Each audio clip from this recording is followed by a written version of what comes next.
Hello everyone.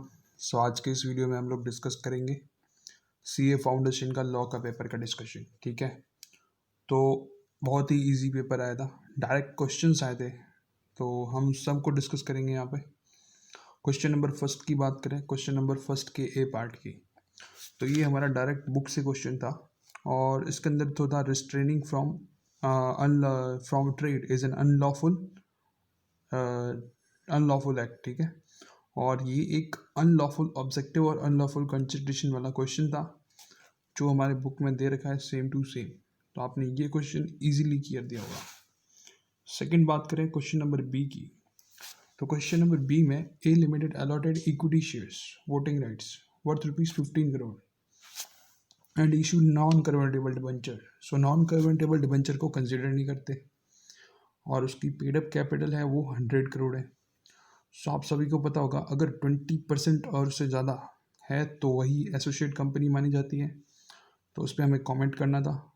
ये एक बहुत ही ईजी, अगर आपको उसका कॉन्सेप्ट पता है 20% वाला तो आप इसको आराम से कर सकते हो। बात करें क्वेश्चन नंबर सी की, तो ये एक डायरेक्ट क्वेश्चन आया था कैविएटर एम्प्टोर, डॉक्ट्रिन ऑफ कैविएटर एम्प्टोर के एक्सेप्शंस लिखने थे। सेल ऑफ गुड्स एक्ट का डायरेक्ट क्वेश्चन जो हम आराम से इसका आंसर दे सकते हैं, 4 एक्सेप्शंस लिखने थे यहाँ पे। ठीक है, क्वेश्चन नंबर 2 के ए की बात करेंगे, मिस रिप्रेजेंटेशन एंड फ्रॉड, इन दोनों के बीच में डिफरेंस बताना था एज पर कॉन्ट्रैक्ट एक्ट 1872। ये भी एक डायरेक्ट क्वेश्चन है जो हमारे कॉन्ट्रैक्ट एक्ट में दे रखा है। क्वेश्चन नंबर बी की बात करें, सेकंड के बी की, state the circumstances under which LLP may be wound up by the tribunal under the limited liability partnership act 2008। तो सेकंड का क्वेश्चन था जो एलएलपी है उसकी वाउंड अप हो गया तो उसके कौन कौन से सर्कमस्टेंसेज होंगे, इसकी पूरी लिस्ट दे रखी है और आप इसको इजीली राइट कर पाएंगे अगर आपने वो एलएलपी का चैप्टर पढ़ रखा है और उसके एक्सेप्शंस पढ़ रखे हैं, वाउंड अप के सर्कमस्टांसेस पढ़ रखे हैं। ठीक है, क्वेश्चन नंबर थर्ड ए की बात करें, उसके फर्स्ट पार्ट की, what do you mean by partnership at will as per the Indian Partnership act.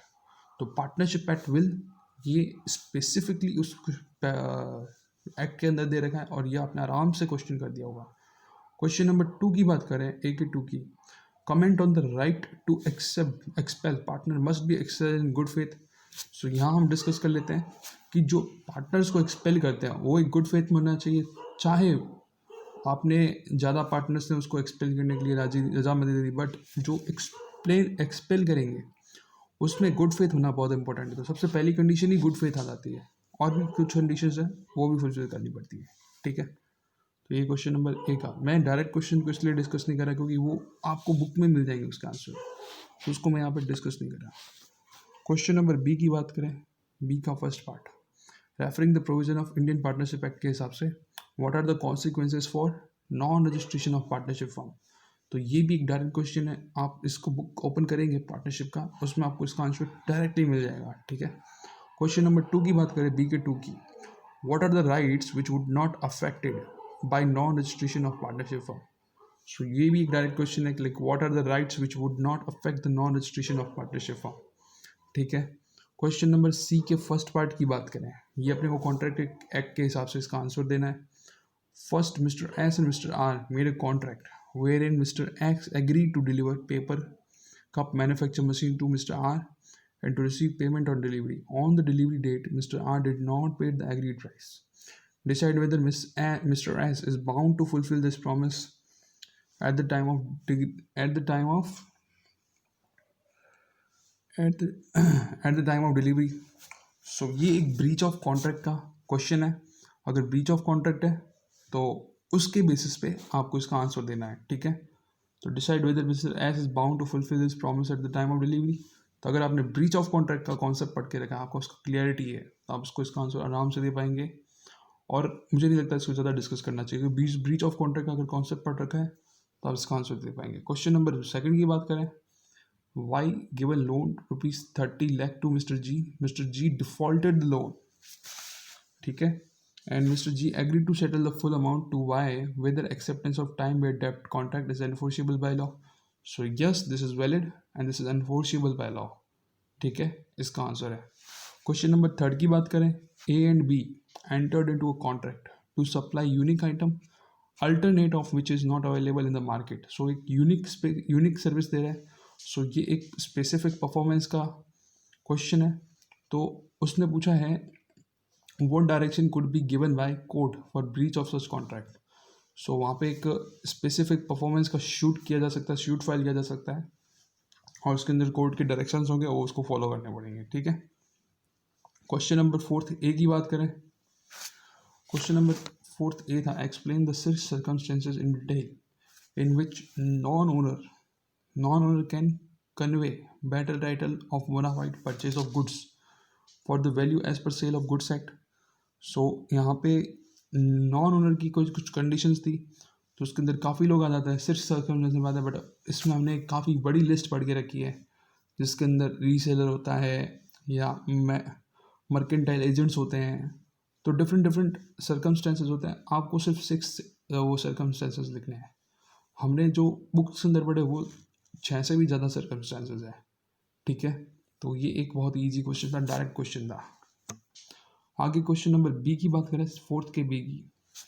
PQRS is the partner of the partnership firm and P and Q decided to leave the partnership, okay, and started a competitive business 31st July 2019 in the name of PQ and Company, and R and Saber continue using the property in the name of PQRS and Company in which P and Q also has a share. Based on the above facts, explain in detail the right of outgoing partner as per the Indian Partnership Act. तो comment करना है. First right of P and Q start a competitive business. तो वो एक competitive business start कर सकते हैं but वहाँ पे 3 कंडीशंस होगी. क्या क्या कंडीशंस होगी? वो अगर उनकी पार्टनरशिप डीड में ये नहीं लिखा हुआ कि ये कॉम्पिटेटिव बिजनेस नहीं कर सकते तो ये लोग कॉम्पिटेटिव बिजनेस कर सकते हैं. अगर उनकी पार्टनरशिप डीड में नहीं लिखा हुआ है तो ये कॉम्पिटेटिव बिजनेस कर सकते हैं बट 3 कंडीशन फॉलो करनी पड़ेगी. पहला, वो पुरानी जो फर्म है उनकी गुडविल का नाम यूज़ नहीं करेंगे, ग्राहकों को तोड़ेंगे नहीं एंड पार्टनर नहीं बताएंगे हम उस फर्म के पार्टनर हैं तो वो कॉम्पिटेटिव बिजनेस स्टार्ट कर सकते हैं. सेकंड की बात करें. P and Q regarding their share in the property of Mrs P and Q. Rights क्या होंगे? जो उनका PQRS कंपनी है जब वहाँ से वो निकलेंगे तो वो नेट एसेट्स जो उनका शेयर होगा वो उनको दिया जाएगा. तो सेकंड क्वेश्चन का आंसर वो है. उनके राइट्स नेट एसेट्स तक लिमिटेड है. ठीक है. क्वेश्चन नंबर 5 ए की बात करें तो उसमें miss R owns a 2-wheeler which she handed over to her friend Mrs. K on sale of return basis. Even after a week, K neither returned the vehicle not made the payment for it. Instead of place the vehicle, Mr. A obtained a loan. Mrs. R wants to claim the 2-wheeler from Mr. A. Will she succeed?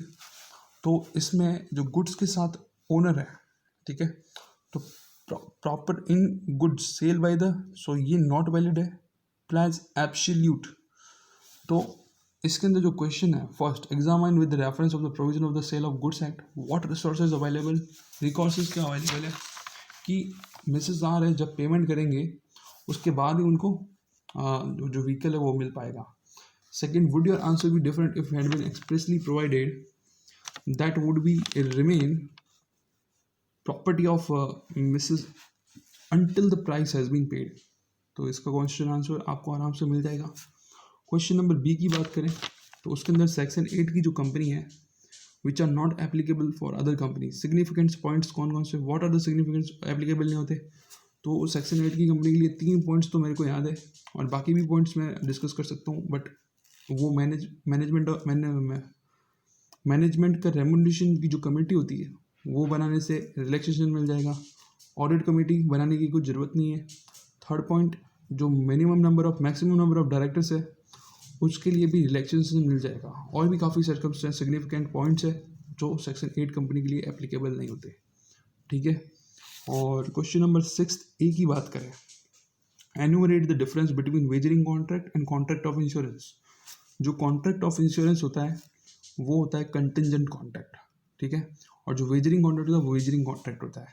इसी तरह से आपको wagering contract और contract of insurance के differences बताना है. Question number 6 B की बात करें, explain in the drill the circumstances which lead to liability of firm from misapplication by partners as per the provision of the Indian Partnership Act. So question B है उसके अंदर firm liable रहेगी अगर implied कुछ किया है, miss application किया है पार्टनर्स